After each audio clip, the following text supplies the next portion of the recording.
एक जंगल काफी हरा भरा था। उस जंगल में काफी सारे पक्षी भी रहा करते थे, लेकिन उस जंगल में सारे पक्षी एक दूसरे से लड़ा करते थे और उस जंगल में कोई भी पक्षी एक दूसरे को अच्छे से नहीं बुलाता था। उस जंगल में एक टोनी चिड़िया भी रहती थी। टोनी चिड़िया बहुत ही ज़्यादा समझदार थी। टोनी चिड़िया किसी भी पक्षी से नहीं लड़ती थी और वो सारे पक्षियों को समझाती थी कि लड़ना बहुत ही ज़्यादा बुरी बात होती है, लेकिन वे पक्षी उस टोनी चिड़िया की बात ना मानते और हमेशा एक दूसरे से झगड़ा करते रहते थे। उसी जंगल में एक कालू कौवा भी रहता था। कालू कौवा बहुत ही ज़्यादा सियाना था। वो हमेशा हर पक्षी को लड़वाता ही रहता था। अरे आज तो मज़ा ही नहीं आ रहा, चलो जाकर किसी पक्षी को लड़वाता हूँ। मुझे हर पक्षी को लड़वाने में बहुत ही ज़्यादा मज़ा आता है। फिर कौवा वहाँ से चला जाता है। फिर कौवा वहाँ से जा ही रहा होता है कि वहाँ देखता है कि सामने एक तोता और बुलबुल बैठे बातें कर रहे होते हैं। उसी समय कौवा भी वहाँ पर आ जाता है। अरे अरे, तुम लोग मेरी बात सुनो। कल जब मैं टोनी चिड़िया के पास गया तो टोनी चिड़िया ने मुझसे कहा कि हमारे जंगल में कोई एक पक्षी बहुत ही ज़्यादा बेवकूफ़ है, लेकिन टोनी चिड़िया ने उस पक्षी का नाम मुझे नहीं बताया। मुझे तो लगता है टोनी चिड़िया तुम दोनों में से किसी एक की बात कर रही थी। अरे कौवे भाई, मैं तो बेवकूफ़ हूँ ही नहीं। क्या पता वो चिड़िया इस बुलबुल के बारे में बात कर रही हो। ये बुलबुल ही ज़्यादा बेवकूफ़ है, मैं तो बहुत ही ज़्यादा समझदार हूँ। तोते, मैं बेवकूफ़ नहीं हूँ, बल्कि तुम हो बेवकूफ़। वो टोनी चिड़िया तुम्हें बेवकूफ़ कह रही होगी, है ना कौवे भैया? अरे वो मुझे नहीं पता, लेकिन मुझे बस इतना पता है कि तुम दोनों में से एक बहुत ही ज़्यादा बेवकूफ़ है। फिर तो वो बुलबुल ही होगी, क्योंकि मैं तो बहुत ही ज़्यादा समझदार हूँ। तोते, मैं बेवकूफ़ नहीं हूँ, बल्कि तुम बेवकूफ़ हो। तुम्हारे सारे घर वाले बेवकूफ़ हैं। मुझे तुम बेवकूफ़ मत बोलो। और हाँ तोते, कल तुम मेरे घर पे जो दावत पर आ रहे थे, अब तुम मत आना। मैं तुम्हें दावत पर नहीं बुला रही हूँ। हाँ हाँ बुलबुल, मुझे भी तुम्हारे घर पर दावत पर आने का कोई शौक नहीं है। मैं तुम्हारे घर के खाने का भूखा नहीं हूँ। मुझे तुम्हारा घर वैसे भी नहीं आना था। अरे वाह वाह, मैंने तो इन दोनों के बीच कितना बड़ा झगड़ा करवा दिया। अरे वाह, मुझे कितना ज़्यादा मज़ा आ रहा है। कालू कौवा मन ही मन बहुत ज़्यादा खुश हो रहा होता है और तोता और बुलबुल बहुत ही ज़्यादा लड़ने लगते हैं। अब तो पूरे जंगल में बहुत ही ज़्यादा झगड़ा फसाद हो चुका था। पूरे जंगल में पक्षी एक दूसरे से लड़ ही रहे थे। वहीं टोनी चिड़िया को समझ में नहीं आ रहा था कि अब वो इस जंगल में झगड़े फसाद को कैसे ख़त्म करे। वो बहुत ही ज़्यादा चिंतित भी होती है। अरे ये सारे पक्षी कितना ज़्यादा लड़ते हैं। मुझे तो समझ में नहीं आ रहा कि इनको लड़ने में क्या मज़ा आता है। मुझे कुछ तो करना होगा, वरना ये सारे पक्षी इसी तरह लड़ते ही रहेंगे। अरे पर मैं ऐसा क्या करूं जिससे सारे पक्षी अपना लड़ना बंद कर दें और एक दूसरे के साथ बहुत ही प्यार से रहें। फिर वो चिड़िया सारे पक्षियों के पास जाती है और उनसे कहती है कि आज घर पर दावत है, सारे पक्षी उसके घर पर जमा हो जाएं। कुछ देर में कुछ सारे पक्षी चिड़िया के घोंसले में आ जाते हैं और चिड़िया से कहते हैं, अरे चिड़िया बहन, क्या हुआ? आज तुमने हमें क्यों बुलाया है अपने घर पर? तोते, तुम अपना मुंह बंद रखो। चिड़िया बहन ने हमें इसलिए बुलाया है कि वो हमें कोई बात बताना चाहती है और तुम बीच में अपनी बकवास शुरू कर रहे हो। अरे बुलबुल, तुम अपना मुंह बंद रखो। तुम्हें मुझे मुफ्त में सीख देने की कोई जरूरत नहीं है। तुम अपने काम से काम रखो। अरे अरे, मैंने तुम लोगों को यहाँ पर झगड़ा करने के लिए नहीं बुलाया है। तुम सारे चुप रहो। मैं तुम लोगों को अपना एक किस्सा बताती हूँ। मैं जब बहुत ही ज़्यादा छोटी थी तो मुझे एक दिन बहुत ही ज़्यादा भूख लग रही थी, जिसकी वजह से मैं दाना ढूंढ रही थी। मुझे ज़मीन पर बहुत सारा दाना पड़ा हुआ दिखा। मैं झट से उस दाने के पास गई तो इतने में वहाँ पर एक कबूतर भी आ गया और मुझसे कहने लगा, अरे अरे चिड़िया, तुम यहाँ क्यों आ गई हो? ये सारा दाना मेरा है, ये दाना तुम्हारा नहीं है। इस सारे दाने में को मैं ही खाऊंगा। अरे नहीं नहीं, मैं यहाँ पहले आई हूँ, इसलिए ये सारा दाना मेरा है। मुझे वैसे भी बहुत भूख लग रही है। आप कबूतर भैया यहाँ से चले जाओ, ये सारा दाना मैं खाऊंगी। अरे नहीं, मैंने तुमसे बोल दिया ना कि ये सारा दाना मेरा है, इसलिए ये दाना मैं खाऊंगा। फिर हम दोनों लड़ ही रहे थे कि वहाँ पर एक कौवा आ गया और कौवे ने हमसे कहा, अरे अरे, तुम लोग क्यों लड़ रहे हो? जरा मुझे भी तो बताओ कि आखिर बात क्या है। अरे कौवे भैया, देखिए ना, मैं यहाँ पर दाना ढूंढने के लिए आई और मुझे सबसे पहले ये दाना पड़ा हुआ दिखा। तो इतने में यहाँ पर ये कबूतर भैया भी आ गए और वे कह रहे हैं कि ये सारा दाना वो अकेले खाएंगे, इसमें से मुझे एक भी दाना नहीं देंगे। अरे चिड़िया बहन, मैं एक काम करता हूँ, मैं तुम दोनों को आधा आधा दाना बांट कर दे देता हूँ।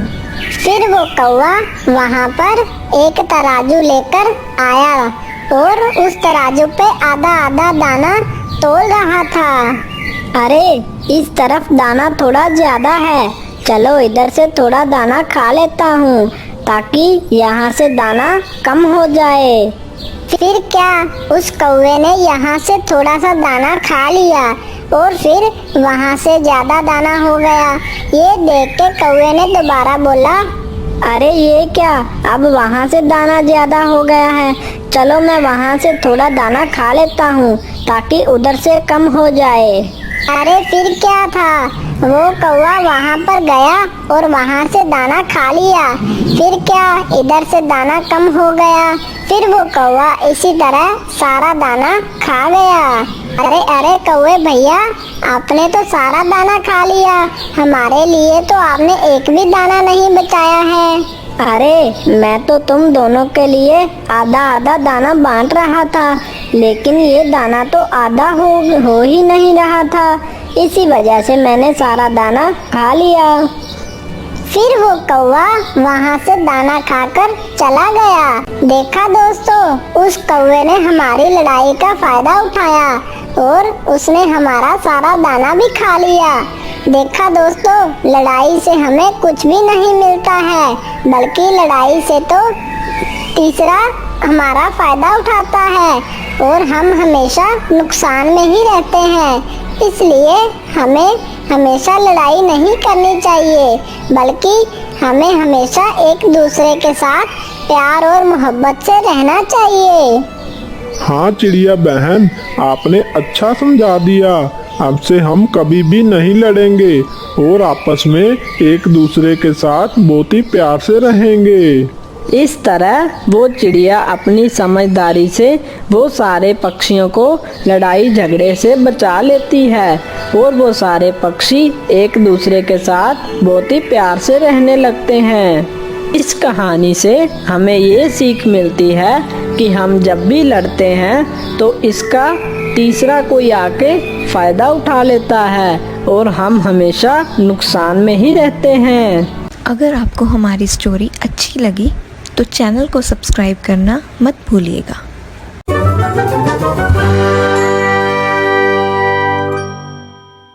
एक बार की बात है, एक जंगल में एक चिड़िया और एक चिड़ा रहते थे। वो चिड़िया और चिड़ा बहुत ही समझदार थे। चिड़े जी, मैं क्या कहती हूँ, आज हम लोग कहीं घूमने के लिए चलते हैं। देखिए ना, आज मौसम कितना अच्छा हो रहा है। चलिए ना कहीं घूमने के लिए चलते हैं। अरे पर जाएंगे कहाँ घूमने के लिए, ये तो बताओ। चलो चिड़े जी, चलो कहीं दूसरे जंगल में घूमकर आते हैं, बड़ा ही मजा आएगा। हाँ हाँ ठीक है, चलते हैं। फिर वो जा ही रहे होते हैं कि उस चिड़े के पास टोनी चिड़िया आ जाती है। अरे टोनी, क्या हुआ? इतने दिनों बाद आ रही हो, इतने दिनों से कहाँ थी? अरे चिड़े भैया, मैं बहुत ही परेशान हूँ। मुझे समझ नहीं आ रहा कि अब मैं क्या करूँ, इसलिए मैं आपसे मदद मांगने के लिए आई हूँ। हाँ हाँ बोलो टोनी बहन, कैसी मदद चाहिए तुम्हें मुझसे? चिड़े भैया, कुछ दिनों से हमारे जंगल में दाना पूरी तरह से खत्म हो गया है, जिसकी वजह से हमारे जंगल के सारे पक्षी बहुत ही भूखे हैं। हम सारे पक्षी चाहते हैं कि हम सब मिलकर अपने जंगल में गेहूं की फसल लगा लें, लेकिन गेहूं की फसल लगाने के लिए हमें थोड़े से गेहूं की ज़रूरत होगी। अगर हमारे पास थोड़ी सी भी गेहूं आ जाए तो हम सब पक्षी मिलकर अपने जंगल में गेहूं की फसल लगा सकते हैं, इसलिए मुझे आपकी मदद की ज़रूरत है। देखो टोनी बहन, मेरे पास गेहूं तो नहीं है जिस गेहूं से तुम अपने जंगल में गेहूं की फसल लगा सको, लेकिन मैं तुम्हारी मदद ज़रूर कर सकता हूं। हमारे जंगल के पास ही एक कालू कौवा रहता है। उस कालू कौवे की अपनी खुद की ज़मीन है, जिसमें से वो काफ़ी गेहूं की फसल लगाता है। मैं कालू कौवे से कुछ गेहूं के दाने उधार मांगकर ला सकता हूँ, जिस गेहूं के दाने से तुम अपने जंगल में गेहूं की फसल लगा लेना। लेकिन वो कालू कौवा ऐसे ही हमें दाने नहीं देगा, हमें उसे वो दाने वापस भी करने होंगे। हाँ, तो इसमें क्या मसला है चिड़े भैया? जब हमारे जंगल में गेहूं की फसल पूरी अच्छे से तैयार हो जाएगी तो हम उस फसल में से जितने दाने कालू कौवे ने हमें दिए होंगे, हम उस कालू कौवे को उसके सारे दाने वापस कर आएंगे। हाँ ये ठीक है टोनी बहन, हम ये कर सकते हैं, लेकिन वो कालू कौवा बहुत ही खतरनाक है। अगर हमने उस कालू कौवे के दाने वापस ना किए तो वो कालू कौवा कुछ भी कर सकता है। अरे नहीं नहीं, ऐसा कुछ भी नहीं होगा। बस एक बार हमारे जंगल में गेहूं की फसल अच्छे से हो जाएगी तो हम उस कालू कौवे के सारे दाने वापस कर आएंगे। बस एक बार आप जाकर उस कालू कौवे से दाने मांगकर ले आओ। ठीक है टोनी बहन, मैं जाता हूँ, उस कालू कौवे के पास गेहूं के दाने मांगकर लाता हूँ। फिर चिड़ा कालू कौवे के पास जाने लगता है। चिड़ा कालू कौवे के पास आ जाता है और कालू कौवे से कहता है, अरे कालू भैया, मुझे आपसे एक काम पड़ गया है, क्या आप मेरी मदद करोगे? हाँ हाँ बोलो चिड़े, तुम्हें क्या मदद चाहिए? तुम्हें मुझसे क्या काम पड़ गया है? मैं तुम्हारी मदद जरूर करूँगा। तो भैया, आप कुछ महीनों के लिए मुझे गेहूं के दाने उधार पर दे सकते हो। मैं अपने जंगल में फसल लगाना चाहता हूँ, क्या आप मुझे दाने उधार पर दे सकते हो? पर चिड़े, तुम मुझे वापस कब करोगे दाने? बस जैसे ही मेरी फसल बढ़ जाएगी, मैं आपको जितने दाने आपने दिए थे उससे कहीं ज़्यादा दाने लाकर आपको वापस कर दूंगा। ठीक है चिड़े, मैं तुम्हें कुछ दाने गेहूं के उधार पर दे देता हूँ, लेकिन तुम मुझे जानते हो, अगर तुमने टाइम पर मुझे गेहूं के दाने वापस ना किए तो तुम्हारे लिए बहुत बुरा होगा। हाँ कौवे भैया, मैं आपको जानता हूँ, ऐसा कुछ भी नहीं होगा। मैं आपको गेहूं के दाने टाइम पर वापस ला कर दूंगा। ठीक है चिड़े, तो मैं कुछ दाने तुम्हें उधार पर दे देता हूँ। फिर कालू कौवा कुछ दाने चिड़े को उधार पर दे देता है और चिड़ा वो दाने लेकर अपने घोंसले में आ जाता है। ये लो टोनी बहन, मैं तुम्हारे लिए कुछ गेहूं के दाने उधार पर ले आया हूँ। अभी ये दाने तुम अपने जंगल में ले जाओ और जाकर गेहूं की फसल लगा लो। लेकिन जैसे ही तुम्हारे जंगल में फसल लग जाए तो तुम ये सारे दाने लाकर मुझे वापस कर देना, वरना वो कालू कौवा मुझे नहीं छोड़ेगा। आप बिल्कुल भी चिंता मत करें चिड़े भैया, हमारे जंगल में जैसे ही फसल बढ़ जाएगी उस कालू कौवे को उसके दाने वापस कर आऊंगी। ठीक है टोनी बहन, तुम ये दाने ले जाओ और जाकर अपनी जंगल में फसल लगा लो। फिर टोनी चिड़िया अपने जंगल में वो दाने ले जा रही होती है। टोनी वो दाने लेकर अपने जंगल में आ जाती है और पक्षियों से कहती है, मेरे दोस्तों, तुम लोग बिल्कुल भी चिंता मत करो। देखो, मैं कुछ गेहूं के दाने ले आई हूँ। अब हमें इन दानों से अपनी जमीन में फसल लगानी होगी ताकि उस फसल से हम आराम से दाना खा सकें। फिर चिड़िया एक एक करके सारे दाने जमीन में बोने लगती है। फिर ऐसा ही कुछ दिन बीत जाते हैं। चिड़िया ने जो दाने जमीन में बोए थे उनमें से अभी तक फसल नहीं निकली थी। चिड़िया बहुत ही चिंतित थी कि कब उसकी फसल लगेगी और कब वो कालू कौवे के दाने उसको वापस करेगी। जल्दी से जमीन में फसल निकल आए और मैं जाकर उस कालू कौवे के सारे दाने उसको वापस कर दूं, वरना वो कालू कौवा हमारे साथ बहुत ही बुरा करेगा। फिर ऐसे ही कुछ दिन और बीत जाते हैं, लेकिन उस जमीन में अभी तक गेहूं की फसल नहीं लगी थी। ये फसल तो निकलने का नाम ही नहीं ले रही। अब मैं क्या करूं? मुझे तो लग रहा है जब बारिश होगी तो बारिश के बाद ही जमीन में से गेहूं की फसल निकलेगी, लेकिन बारिश है कि होने का नाम ही नहीं ले रही। वहीं कालू कौवा भी बहुत ही गुस्से में बैठा होता है, क्योंकि चिड़े ने उस कालू कौवे से जितने दिन का वादा किया था अब उतने दिन हो चुके थे, लेकिन उस चिड़े ने अभी तक कालू कौवे के दाने वापस नहीं किए होते। अरे, इस चिड़े ने तो अभी तक मुझे दाने वापस नहीं किए, पता नहीं कब करेगा। मैं अब इस चिड़े को नहीं छोड़ूंगा। मैंने उसको पहले ही बोल दिया था कि अगर इसने मुझे टाइम पर दाने वापस ना किए तो मैं इसके साथ बहुत बुरा करूंगा। अब तो इसकी खैर नहीं। फिर कालू कौवा बहुत ही गुस्से में उस चिड़े के घोंसले में आ जाता है। ऐ चिड़े, तुमने अभी तक मुझे मेरे दाने वापस नहीं किए। तुम मेरे दाने कब वापस करोगे? मैंने तुम्हें जितने दिन का टाइम दिया था उतने दिन अब बीत चुके हैं। अब मैं तुम्हें नहीं छोड़ूंगा। मैंने तुम्हें पहले ही बोल दिया था कि अगर तुमने मेरे दाने टाइम पर वापस ना किए तो मैं तुम्हें नहीं छोड़ूंगा। अब तो तुम्हारी खैर नहीं। अरे चिड़े जी, चिड़िया बहन ने तो अभी तक वो गेहूं के दाने इस काले कौवे को वापस नहीं किए। अब क्या होगा? कालू कौवा तो बहुत ही गुस्से में लग रहा है। अरे कालू भैया, आप गुस्सा क्यों करते हो? मैं आपको कुछ दिनों में आपके गेहूं के दाने वापस कर दूंगा। आप मुझे कुछ दिनों का समय दे दो, मैं आपको जरूर आपके दाने वापस कर दूंगा। अरे नहीं, अब तो मैं तुम्हें एक भी दिन का टाइम नहीं दूंगा। अब मैं तुम्हें नहीं छोड़ूंगा, क्योंकि मैं टाइम का बहुत ही पक्का हूँ। तुमने मुझे अब तक दाने वापस नहीं किए, अब मैं तुम्हें बिल्कुल भी नहीं छोड़ूंगा। देखो चिड़िया बहन, मैं इस चिड़े को अपने साथ ले जा रहा हूँ।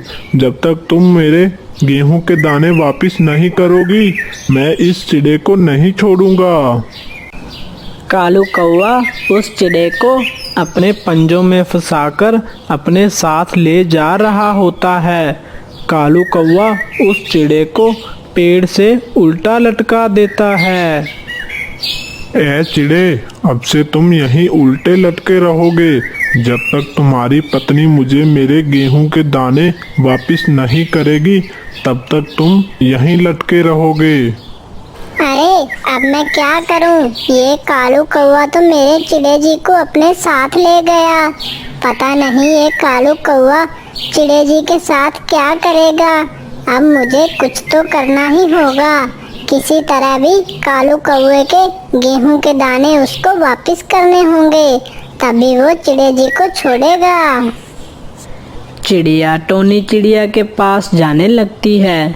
फिर वो चिड़िया टोनी चिड़िया के पास आ जाती है और टोनी चिड़िया से कहती है, अरे टोनी बहन, आपने अभी तक उस कालू कौवे के गेहूं के दाने वापस नहीं किए, जिसकी वजह से वो कालू कौवा चिड़े जी को अपने साथ ले गया है। पता नहीं वो कालू कौवा चिड़े जी के साथ क्या करेगा। अरे ये क्या कह रही हो? वो कालू कौवा चिड़े भैया को अपने साथ क्यों ले गया? अरे अब मैं क्या करूं? अरे करना क्या है, तुम जल्दी से उस कालू कौवे के गेहूं के दाने वापस करो, तभी वो चिड़े जी को छोड़ेगा। अरे वो दाने तो मैंने जमीन में बो दिए हैं और उस जमीन से अभी तक गेहूं की फसल नहीं निकली है। पता नहीं कब फसल निकलेगी। अरे चिड़िया बहन, कितने सालों से इस जंगल में बारिश नहीं हुई है। अगर एक बार बारिश हो जाए तो जल्दी से फसल निकल जाएगी और हम उस कालू कौवे के सारे दाने वापस कर देंगे और वो कालू कौवा चिड़े भैया को जल्दी से छोड़ देगा। हाँ, पर हम बारिश कैसे करवाएं? इसके लिए तो हमें बादल भैया के पास जाना होगा। आखिर बादल भैया ही बारिश कर सकते हैं। हाँ चिड़िया बहन, चलो चलते हैं। बादल भैया हमें पहाड़ियों के किनारे पर मिलेंगे, हम उनसे वहीं चलकर मिलते हैं। दोनों चिड़िया बादल के पास जाने लगती हैं। फिर दोनों चिड़िया बादल के पास आ जाती हैं और कहती हैं, बादल भैया, कृपा करके आप हमारी मदद कीजिए। हमारे जंगल में कई सालों से बारिश नहीं हुई है, जिसकी वजह से जमीन में फसल नहीं निकल रही है। अगर आप हमारे जंगल में चलकर बारिश कर दें तो हमारी फसल जल्दी से निकल जाएगी। ठीक है चिड़िया बहन, चलता हूँ तुम्हारे साथ। वैसे भी मैंने तुम्हारे जंगल में कई साल से बारिश नहीं की है, तो आज चलकर कर देता हूँ। फिर वो चिड़िया बादल को अपने साथ ले जाती है और 2-3 बादल मिलकर उस जंगल में बारिश शुरू कर देते हैं, जिसकी वजह से ज़मीन को भी काफ़ी अच्छा पानी मिल जाता है। बारिश रुकने के बाद उस जंगल में काफ़ी अच्छी गेहूं की फसल हो जाती है। टोनी चिड़िया बहुत ही खुश हो जाती है। टोनी चिड़िया उस कालू कौवे का जितने भी दाने थे वो सारे दाने लौटाने जा रही होती है, ताकि वो कालू कौवा उस चिड़े को छोड़ दे। फिर टोनी चिड़िया कालू कौवे को उसके सारे दाने लौटा देती है। कालू कौवा उस चिड़े को आज़ाद कर देता है और चिड़िया खुशी खुशी रहने लगते हैं। वहीं उस जंगल में सारे पक्षी भी खुशी खुशी रहने लगते हैं, क्योंकि उस जंगल में उन्हें दाने की अब बिल्कुल भी कमी नहीं थी। इस कहानी से हमें ये सीख मिलती है कि अगर हम कभी भी किसी से उधार लें तो हमें उसके टाइम पर वापस कर देनी चाहिए, वरना ऐसे ही होता है। अगर आपको हमारी स्टोरी अच्छी लगी तो चैनल को सब्सक्राइब करना मत भूलिएगा।